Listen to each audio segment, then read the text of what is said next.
All right, welcome to this week's episode, and let's talk about. Let's just jump right in. We'll start with Carnival. So there was a big viral post along some of the social medias where a Carnival guest got a little bit out of sorts about change of destination. So they were on the Celebration, and the port of call was Nassau, but Carnival changed it at the last minute for Celebration Key.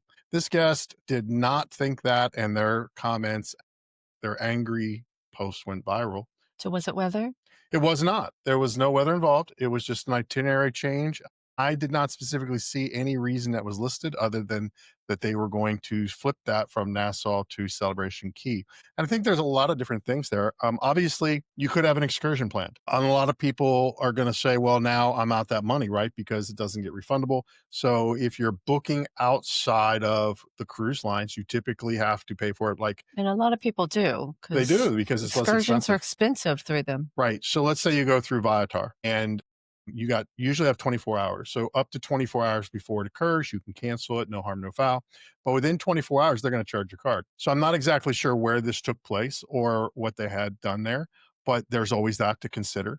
You could also have transportations involved. If you've gone to Nassau many times, like we've talked, you may not get off the boat, but a lot of people do, and they go to some of the resorts and get a day pass. And often those day passes, which, depending upon where you book them, are not refundable. So there's that to think. Obviously, if you had an excursion booked through the ship, that's going to be changed. Redundant. That's going to be funded, but it's refunded in that generally it's going to become a ship credit, right? Right.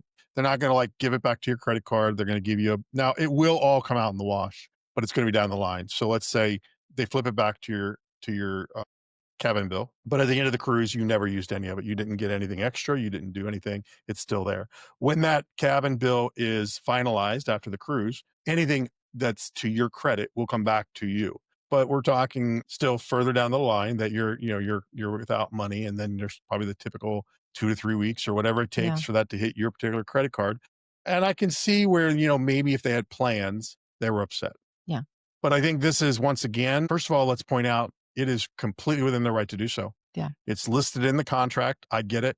There's a huge list of contracts Nobody that reads nobody those reads. tiny things. And I think a lot of it depends, why did they change it? Well, I mean, that does go to it, right? Let's think about that all these cruise ships now have private islands. None of them are completely free. No. So you look at Royal Caribbeans, and I've not been to Carnival Keys, but you look at Royal Caribbeans and there's like 10 different sections and only 2, maybe 3 are really free. The rest are additional costs.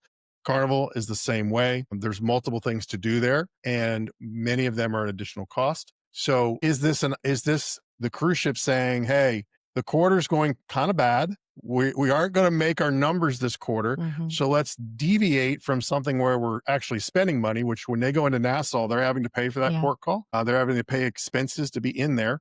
And let's go over to our place where pretty much all the expenses are our own and we're going to make our money back. I mean, if it's safety, if it's weather, there's nothing you can do about it. You're on vacation, you make the best of it and you roll with it. If they didn't give a reasons, that's kind of suspicious. I would be asking, even though, like you said, they're allowed to do so, I still think they should have to And a lot of people say. would consider this an upgrade, right? You're going from a Nassau, which has, depending upon It if you've ever been depends there, on you've lived been to to, Nassau. right, to a private island, which, your means, like, let's say you were going to go to Nassau and you've been there before. And one of the things you're going to do is you're going to get off, you're going to go to a resort, or maybe there are public beaches you can go to there that are, varying degrees of nice, but they don't cost you any money. And you can go to the beach. Now you're going to go to a private island.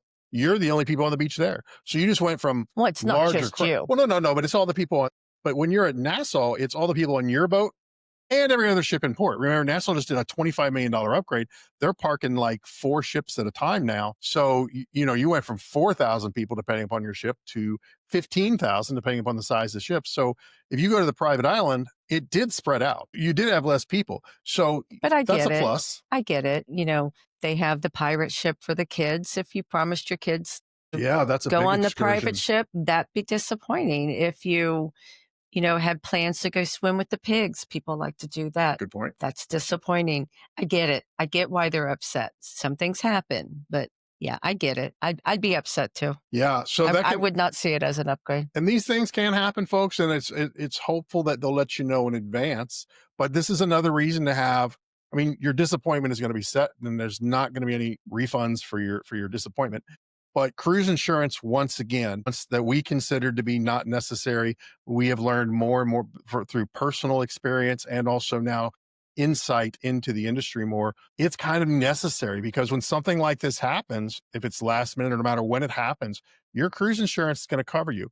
Now, I'm not talking about the cruise insurance that Carnival or the cruise ship's going to offer you. Now, there might be some coverage in there, but the broader insurance you get through a third party, like what we can get for you, that's going to cover multiple aspects of your trip, not just what happens on the ship. So, yeah, you're still going to be disappointed, but your expenses are going to be returned, and they're going to be returned a lot faster than the cruise, rotating it through your cruise budget, hoping you spend it somewhere else, Right. and eventually funneling out to you after the end of the Casino. cruise. That's a big one. The casino, the shopping on board, things like that.